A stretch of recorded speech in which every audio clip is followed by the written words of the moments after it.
à la chronique de la semaine du professeur Moussa Issifou depuis les États-Unis d'Amérique. Et nous sommes devant vous aujourd'hui pour une fois encore commenter l'actualité africaine, mais plus particulièrement l'actualité politique au Togo, puisque le Togo s'apprête à vivre les moments les plus chauds de la lutte que le peuple togolais s'est pas engagé depuis des années pour s'affranchir du carcan de la dictature de Gnassingbé père et maintenant Gnassingbé fils. Et alors, tout ce que nous allons faire aujourd'hui a trait à la lutte que nous menons, a trait aux obstacles que les tenants de l'ordre ancien veulent dresser sur la route, sur le chemin de la vaillante population togolaise. Et nous allons d'abord ouvrir notre bal avec, c'est pas notre commentaire par rapport à un comportement que tout le monde a décrié sur le plan national et international. Un comportement que un préfet qui est soi-disant, c'est pas défenseur, n'est-ce pas, du régime du chaos, a voulu afficher à la place publique la semaine passée. Et nous allons d'abord adresser ce message à ce préfet en photo, et un certain Hassan. Donc il s'agit du préfet de la préfecture de Kloto, donc à Palimé, où le préfet a cru bon à vouloir réunir les chefs traditionnels, les garants de nos us et coutumes, afin, n'est-ce pas, de les manipuler, pour les amener à interdire la marche du peuple dans la ville de Dapam. Ce préfet a menacé de faire recours à des agrafos qui sont en fait nos chefs traditionnels. Les agrafos sont je disais chefs traditionnels, les chasseurs traditionnels qui sont des gardiens, n'est-ce pas, de la sécurité dans l'ancien temps de la cour royale et qui aussi devaient être là pour protéger toute la population. Donc ces agrafos qui n'avaient pas été consultés auparavant ont été cités comme quoi des outils que le régime en place, par l'intermédiaire, c'est pas de son représentant dans la localité, et afin de pouvoir semer la pagaille dans la ville de Palimé. Ce représentant du pouvoir central, M. Hassan, puisque c'est de lui qu'il s'agit, a menacé en ces termes. Nous avons vu des militants du PNP acheter du gaz et des armes blanches, et c'est comme ça que c'est ainsi que nous les mettons en garde. Mais la question que l'opinion se pose aujourd'hui, surtout depuis la sortie échouée, la sortie lamentable de ce préfet, ce certain Hassan, ce personnage lugubre, ce personnage qui n'a aucun respect pour les lois de la République, depuis donc sa sortie, les Togolais se posent la question de savoir si un responsable du pouvoir central a vu des gens en train d'acheter de l'essence dans le but de l'utiliser pour semer la pagaille dans la ville, qu'est-ce qu'il devait, c'est pas, que devait-il faire? Est-ce que ce n'était pas son droit d'alerter la gendarmerie pour mettre la main sur ces malfrats au lieu de tout simplement les laisser et d'aller sur les radios pour dénoncer ce qui va se passer? C'est là où le Togolais a compris qu'au fait, c'est le préfet lui-même qui est en train de monter des jeunes et qui a déjà acheté l'essence distribuée à ces jeunes-là pour commettre des forfaitures et les attribuer au PNP et à l'opposition démocratique. Mais le préfet, en voulant être trop zélé, a oublié que trop de zèle tire les ailes. Monsieur le préfet Hassan, votre machination macabre a échoué parce que le bon Dieu vous a mis sur la place publique. Il vous a exposé. Vos tentatives, vos plans diaboliques ont été découverts. Ce que vous préparez en coulisses, Dieu a fait que vous étiez venu pour dire ça, exposer ça à la place publique.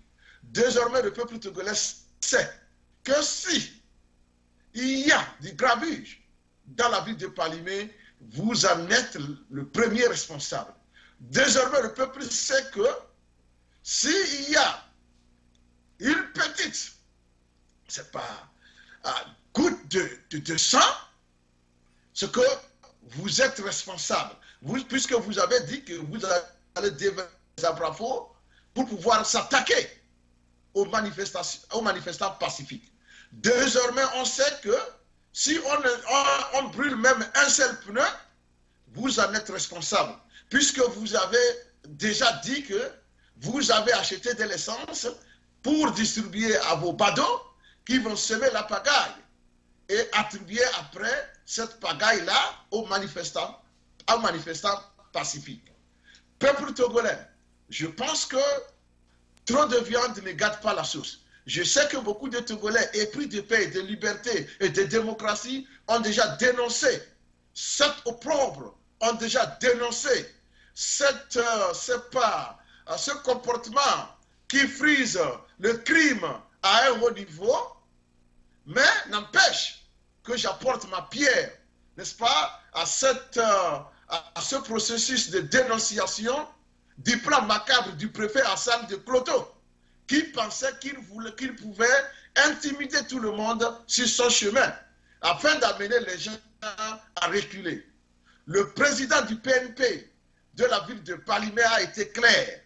Il a dit, je cite, qu'il reste encore un peu pour la ville de Palimé pour qu'elle puisse interdire la marche républicaine de samedi. Ça a été clair. Alors, pour ceux qui veulent entendre, entendez et écoutez. Pour ceux-là qui ne veulent pas, tant pis pour vous. La marche de Palimé aura bel et bien lieu, parce que les formalités ayant été effectuées en bonne et due forme, c'est-à-dire dans le respect strict du régime d'information sous lequel le Togo travaille en matière de manifestation publique. Donc, je fais référence à la loi de 2011, la loi appelée communément la loi Bodjona, qui stipule que désormais au Togo, pour des manifestations publiques, les organisateurs de la manifestation ont seulement le devoir d'informer le ministère de l'administration territoriale ou l'autorité compétente, et ça s'arrête là. Les organisateurs informent l'autorité de quand, par rapport à la date et par rapport au lieu et de comment. Le reste n'est pas le travail du ministère. Alors, je ne vois pas pourquoi M. Hassan, le préfet Zélé, qui rêve d'être préfet toute sa vie, même s'il n'est pas payé régulièrement. J'apprenais d'ailleurs hier que ces préfets Zélé-là ont accumulé des arriérés impensables. Dire que ces gens-là sont inconscients, qu'ils sont en train de scier les branches sur lesquelles ils sont assis, alors qu'ils ne sont même pas payés régulièrement, je me demande quel type de personnes ces gens-là sont. Lui, le préfet de Kloto, étant mal payé, pense s'attirer la sympathie de la dictature afin, n'est-ce pas, de bénéficier d'une largesse ou d'une certaine largesse du pouvoir kleptocratique, du pouvoir népotique, du pouvoir despote. Monsieur Hassan, plutôt, vous vous êtes attiré la colère de votre mandat parce que vous avez exposé leur plan diabolique, comme l'avait fait monsieur, un certain, il s'appelle comment, le président, l'ancien président du groupe parlementaire UNIR, Chao, un certain Chao, quand Chao avait dit qu'il fallait mettre le compteur à 0 et il avait envenimé la colère des Togolais, monsieur Hassan, vous venez de mettre tous les Togolais, c'est pas à mal, en colère, et vous allez récolter les pots cassés parce que vous avez désormais, en tentant d'intimider, en tentant d'interdire la marche pacifique, vous avez plutôt invité tous les Togolais à envahir les rues le samedi. C'est pourquoi d'ailleurs, je vais tout simplement dire que si Faure Gnassingbé doit se plaindre, il doit se plaindre de vous. Parce que vous êtes celui-là qui maintenant amène tout le peuple togolais à marcher. Parce que vous êtes en train de vouloir marcher sur les droits les plus élémentaires du peuple togolais et le peuple togolais conscient dit non. Nous allons défier cela parce que une loi qui est injuste doit absolument être combattue par tous les moyens. Parce que la loi injuste ne saurait s'opposer aux citoyens libres et dignes de ces noms. C'est ici le lieu d'appliquer le maxime selon. C'est ici le lieu d'emprunter, je vais dire, la citation à un président américain qui dit que l'extrémisme, dans ce sens-là, dans la défense des libertés, l'extrémisme, dans le combat contre des lois injustes, contre l'injustice, n'est pas un vice. Et par contre, il souligne encore que la modération face à l'injustice, face aux lois injustes, est une vertu. Alors, chers Togolais, je vous dis, je vous invite, n'est-ce pas, à écouter ceci. Votre sortie le 13 avril 2019, c'est un devoir républicain. Il faut défier toutes les lois injustes. Il faut défier toutes les injustices sur votre chemin. Il faut braver tous les obstacles qu'on est en train d'ériger sur ton chemin afin que les manifestations du 13 puissent avoir lieu sur toute l'étendue du territoire. Je dis bien, parce que nous avions prévu 10 villes, mais nous apprenons que beaucoup de villes qui n'étaient pas associées veulent rentrer dans la danse. Et nous leur disons que bravo, bienvenue, marchez vaille que vaille, parce que nous tous, nous sommes à la recherche de notre bonheur commun, qui passe nécessairement par le changement du régime au Togo. Et ce changement doit se faire sans complaisance, il doit s'obtenir. Et nous devons l'obtenir de gré ou de force, et nous allons le faire. Et notre force, tenez-vous bien, réside dans le nombre, dans la mobilisation. Et c'est de ça que je parle. Nous allons, avec les mains nues, à Sigalo-Nouzien, nous allons nous affranchir du carcan de la dictature de Gnassingbé. Parce que trop, c'est trop. Il faut mettre fin à l'opprobre. Il faut mettre fin à l'injustice. Alors, monsieur le préfet de Kroto, monsieur Hassan, trop de zèle tue le zèle et vous avez mis votre régime en péril en voulant l'aider. Comme quoi, le chemin de l'enfer est pavé de bonnes intentions. Je vous remercie. Alors, je vais rapidement faire, c'est pas, une jonction par rapport à notre deuxième rubrique.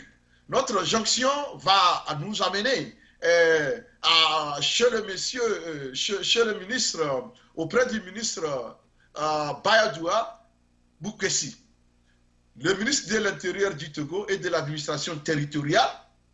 Ce ministre qui est connu pour ses interdictions pêle-mêle des manifestations plutôt garanties, pourtant garanties par la loi au Togo. Monsieur le ministre Badoua Boukessi, je voudrais rappeler à tous les Togolais que ce ministre n'interdit pas les marches parce qu'il aime fort et son régime. Non.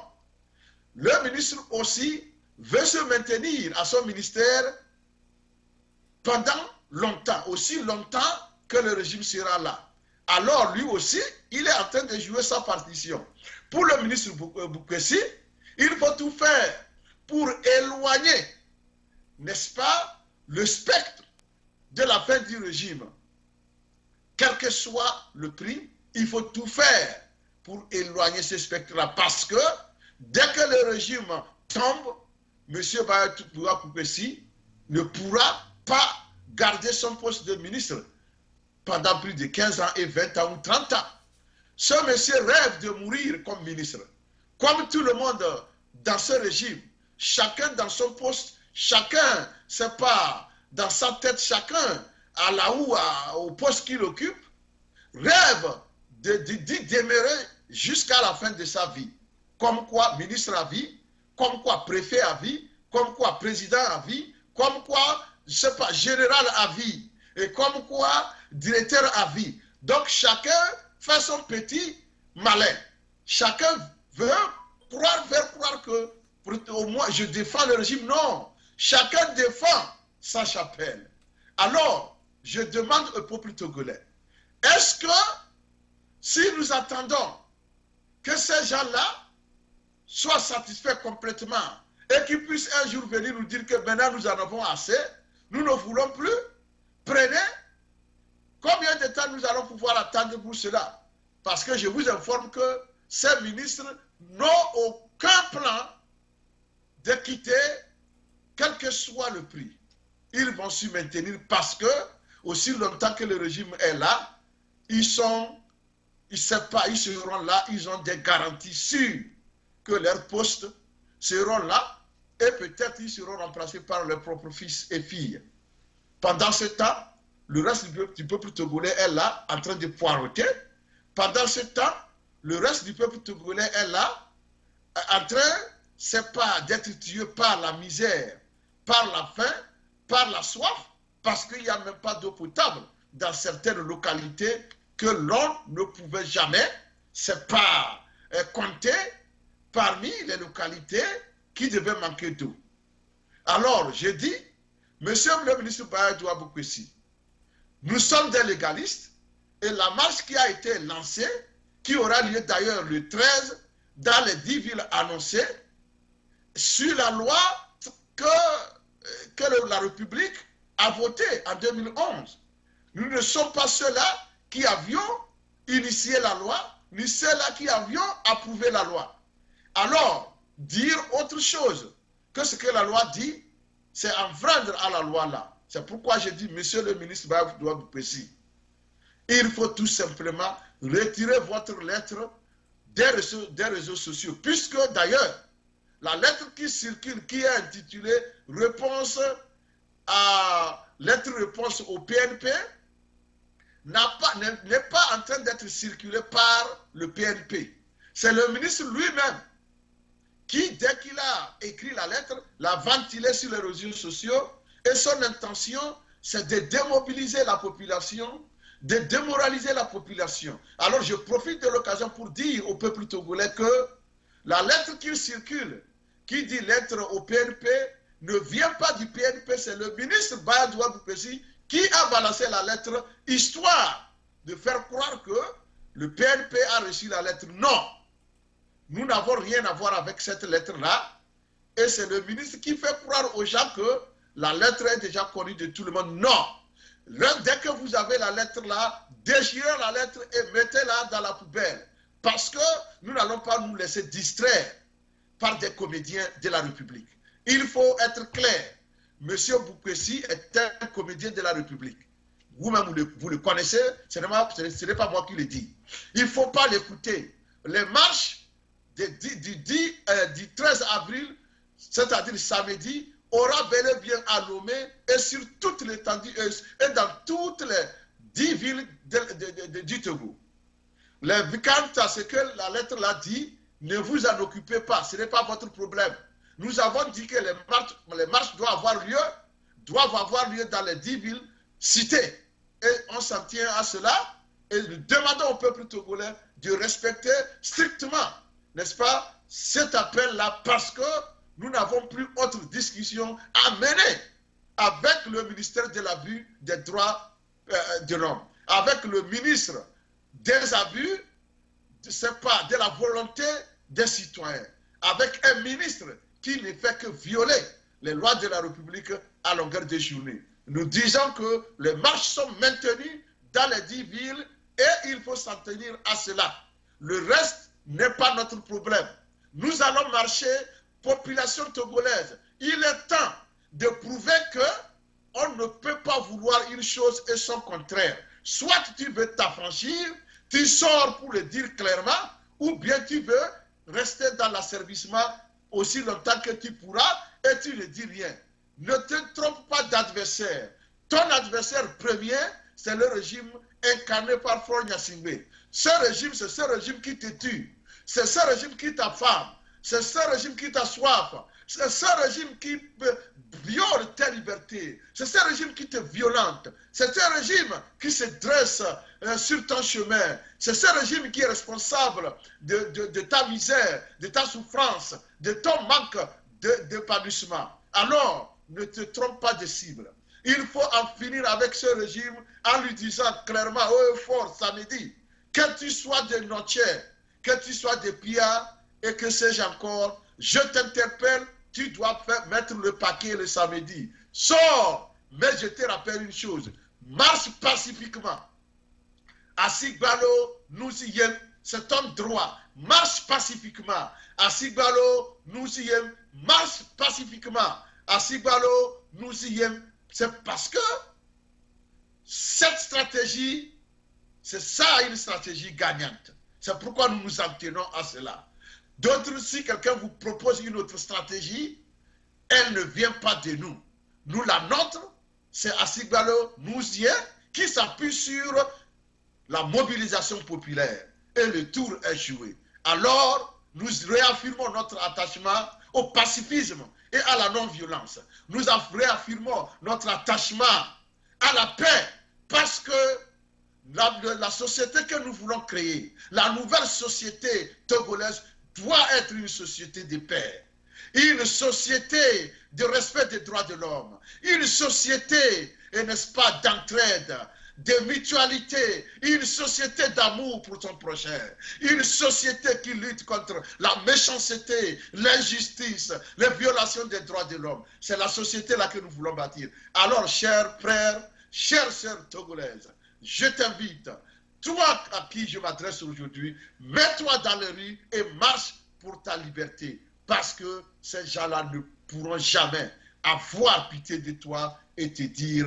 viens, reçois ta liberté et va-t'en. Alors marchons pour réclamer les réformes constitutionnelles et institutionnelles telles que prescrites par la feuille de route de la CEDEAO. Marchons pour réclamer la liberté et la libération immédiate de nos frères et sœurs encore en prison. Et marchons enfin pour réclamer le vote de la diaspora. Je vous remercie.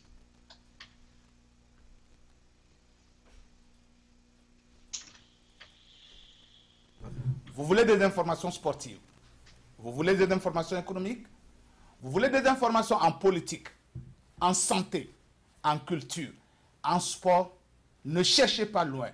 C'est ici, sur Tempo Afrique TV, la chaîne de l'éveil de la conscience africaine, de la diaspora africaine à travers le monde entier. Chers téléspectateurs, votre émission Grand Débat passe sur Tempo Africa. Restez toujours connectés car nous vous apportons les réalités de l'Afrique. Votre animateur principal est Serge Nyawa qui est toujours là pour être connecté avec vous. Du nouveau à Minneapolis, Tempo Afrique Travel. Vous voulez voyager? Achetez vos billets d'avion à l'agence de voyage Tempo Afrique Travel. Avec l'agence de voyage Tempo Afrique Travel, pas de problème de connexion, pas de problème de transfert de vol. Avec l'agence de voyage Tempo Afrique Travel, C'est le voyage en toute tranquillité, en toute beauté, de votre maison jusqu'à votre destination. Votre satisfaction est notre plaisir.